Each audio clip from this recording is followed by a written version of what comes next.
سلمت قلبي يا ربي لتغسل. Bismillahirrahmanirrahim. Assalamualaikum warahmatullahi wabarakatuh.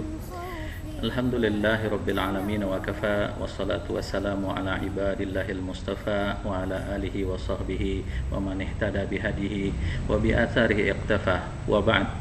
Alhamdulillah, puji syukur kehadirat Allah Ta'ala. Pada petang hari ini Allah pertemukan kita kembali. Mudah-mudahan pertemuan ini mendapatkan ridho dan rahmat dari Allah Ta'ala.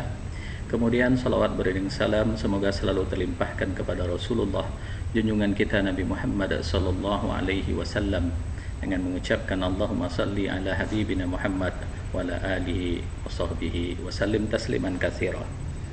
Ikhwati fiddin rahimani wa rahimakumullah. Untuk pada hari ini insyaallah kita akan membahas tentang wasilah ataupun perantara yang disyariatkan dan yang tidak disyariatkan, yang insyaallah akan kita rincikan pada pertemuan-pertemuan yang berikutnya. Untuk hari ini kita ingin mengenal dulu apa yang dinamakan itu wasilah. Wasilah adalah perantara, segala sesuatu yang dapat menyampaikan serta mendekatkan diri kepada sesuatu yang lain. Maka dalam bahasa lainnya disebut dengan perantara. Al-Fairuz Abadi mengatakan tentang makna wassala ilallahi tausilan, yaitu mengamalkan suatu amalan yang dengannya ia dapat mendekatkan diri kepada Allah Ta'ala sebagai perantara.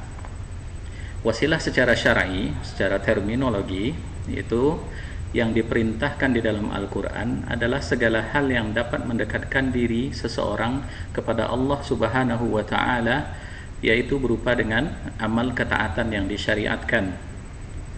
Maka kita lihat dalam surat Al-Maidah ayat 35, Allah Ta'ala berfirman, A'udzu billahi minasyaitonir rajim, Ya ayyuhalladzina amanu taqullaha wabtaghu ilaihil wasilah.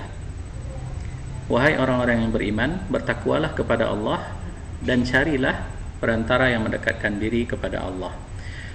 Ibnu Abbas radhiyallahu anhu berkata bahwasanya makna wasilah dalam ayat ini adalah peribadahan yang dapat mendekatkan diri seseorang kepada Allah Ta'ala, yaitu al-qurbah. Dengan demikian dapat diriwayatkan pula dari Mujahid, Abu Wa'il Al-Hasan, Abdullah ibn Katsir, As-Suddi, Ibnu Zaid dan yang lainnya. Kemudian Qatadah berkata tentang makna ayat tersebut adalah taqarrabu ilaihi bi ta'atihi wal amal bima yurdihi, mendekatkan dirilah kepada Allah dengan mentaati Allah dan mengerjakan amalan-amalan yang diridhoinya. Hal ini disebutkan dalam tafsir Imam At-Tabari. Ikhwati fiddin rahimani Allah wa iyyakum. Maka seseorang dapat mengambil wasilah perantara untuk mendekatkan diri dia kepada Allah Ta'ala dengan segala sesuatu yang disyariatkan oleh Allah Ta'ala. Karena ada hal-hal yang orang lakukan yang itu tidak disyariatkan, maka segala sesuatu yang disyariatkan di dalam Al-Quran dan di dalam hadis Nabi SAW yang dibenarkan, yang sahih, maka amalan-amalan ini adalah sebagai perantara mendekatkan diri kepada Allah dalam rangka mentaati Allah Ta'ala. Maka kita ketahui nanti di situ ada tawassul, mengambil wasilah, mengambil perantara yang mendekatkan diri kepada Allah itu terbagi kepada tiga. Yang pertama adalah tawassul yang masyru', yaitu tawassul yang disyariatkan, tawassul kepada Allah Ta'ala, mengambil wasilah, mengambil perantara seperti dengan asma Allah dan sifatnya, kemudian dengan amal soleh dan juga dengan doa orang soleh yang masih hidup sebagaimana yang diriwayatkan dalam hadis-hadis dan di dalam ayat Al-Quran.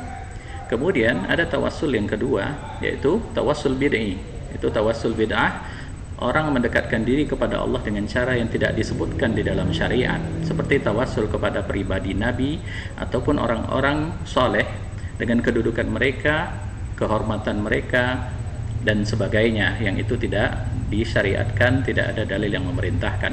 Kemudian ada tawassul yang syirik, itu tawassul yang ketiga, yaitu bila menjadikan orang yang sudah meninggal sebagai perantara di dalam ibadah, termasuk berdoa kepada mereka, meminta hajat dan memohon pertolongan kepada mereka dalam rangka mendekatkan diri kepada Allah Ta'ala. Ikhwati fiddin rahimani Allah wa iyyakum. Kita ambil satu contoh sebagaimana yang diriwayatkan dalam hadis riwayat Imam Bukhari. Suatu ketika Nabi SAW berkata kepada salah seorang sahabat, dahulu ada 3 orang yang sedang melakukan perjalanan. Maka ketika mereka sudah letih, mereka singgah untuk beristirahat. maka nampaklah oleh mereka sebuah gua, maka masuklah mereka ke dalam gua itu.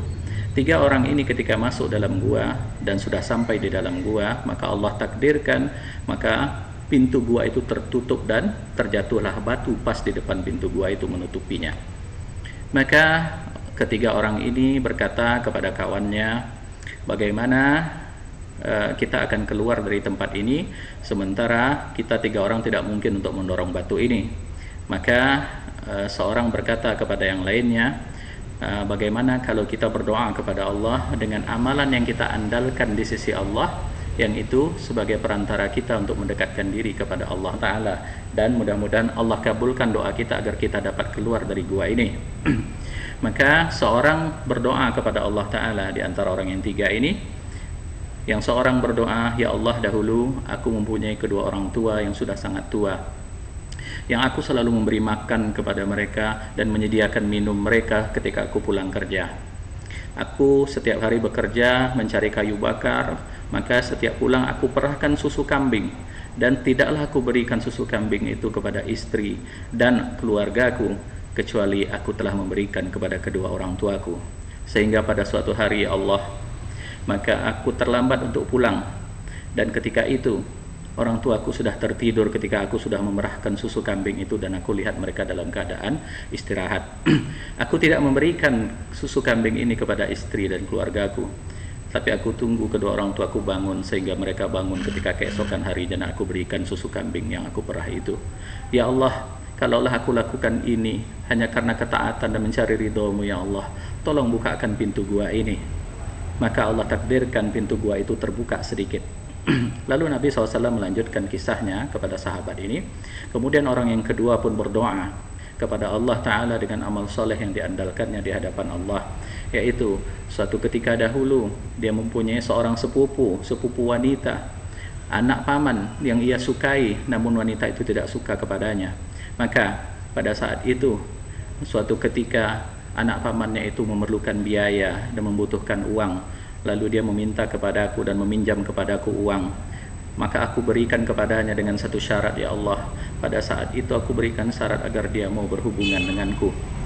Lalu pada saat itu akhirnya dia menerima syarat itu karena kebutuhannya yang mendesak, dan hampir aku melakukan perbuatan yang kau larang itu, yaitu perbuatan zina, ya Allah, sampai dia mengatakan, janganlah engkau buka cincin ini kecuali setelah engkau halalkan, dan bertakwalah kepada Allah. Maka pada saat itu, ya Allah, aku mendengar perkataannya, maka aku langsung hurung melakukan zina, dan aku takut kepada engkau, ya Allah, maka aku tinggalkan zina dan aku tinggalkan harta itu bersamanya agar dia manfaatkan, ya Allah. Kalaulah ini sebagai amal soleh di sisimu, ya Allah, tolong bukakan pintu gua ini. Maka terbukalah pintu gua itu sedikit lagi, namun mereka masih belum bisa keluar. Nabi SAW melanjutkan ceritanya. Lalu orang yang ketiga pula berdoa. Dia mengandalkan amal soleh yang telah ia perbuat di sisi Allah Ta'ala. Maka orang yang ketiga ini berdoa, ya Allah, dahulu aku mempunyai beberapa orang pekerja. Semuanya telah aku gaji, ya Allah, kecuali satu orang. Telah aku bayar upahnya semua, ya Allah, kecuali satu orang. Maka orang yang terakhir ini dia tidak mengambil gajinya, tidak mengambil upahnya. Lalu aku mengembangbiakkan dari upahnya itu, aku investasikan.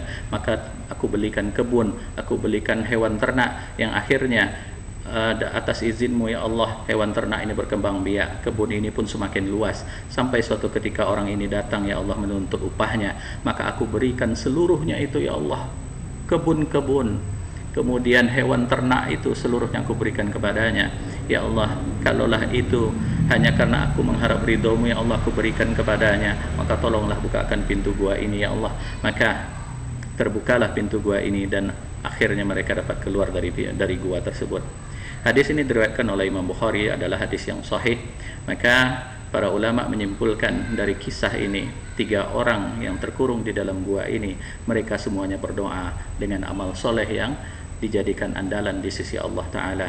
Maka ini adalah bagian dari wasilah perantara yang diajarkan oleh Nabi SAW. Ketika seorang mendekatkan diri kepada Allah dengan berdoa, maka dia boleh berdoa dengan menyebutkan amal soleh yang dapat dia andalkan di sisi Allah Ta'ala. Ikhwati fiddin, rahimani Allah wa iyyakum. Lalu apakah amalan soleh yang dapat kita andalkan di hadapan Allah? Adakah amal soleh yang dapat kita nanti jadikan sebagai pegangan nanti di hadapan Allah Ta'ala, baik di dunia ini maupun nanti di akhirat kelak. Ketika kita sholat, sudahkah kita sholat yang khusyuk? Ketika kita berinfak, sudahkah kita infak dengan benar? Lalu kita tidak mengungkit-ungkit infak kita itu dan tidak menyebut-nyebutnya kepada orang lain sebagai sum'ah.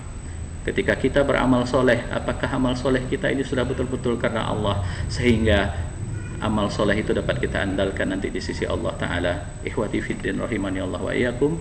Demikian yang dapat kami sampaikan untuk pada hari ini, mudah-mudahan ada manfaatnya. Wal afu minkum, subhanakallahumma wa bihamdika, asyhadu an la ilaha illa anta, astaghfiruka wa atubu ilaik. Wassalamualaikum warahmatullahi wabarakatuh.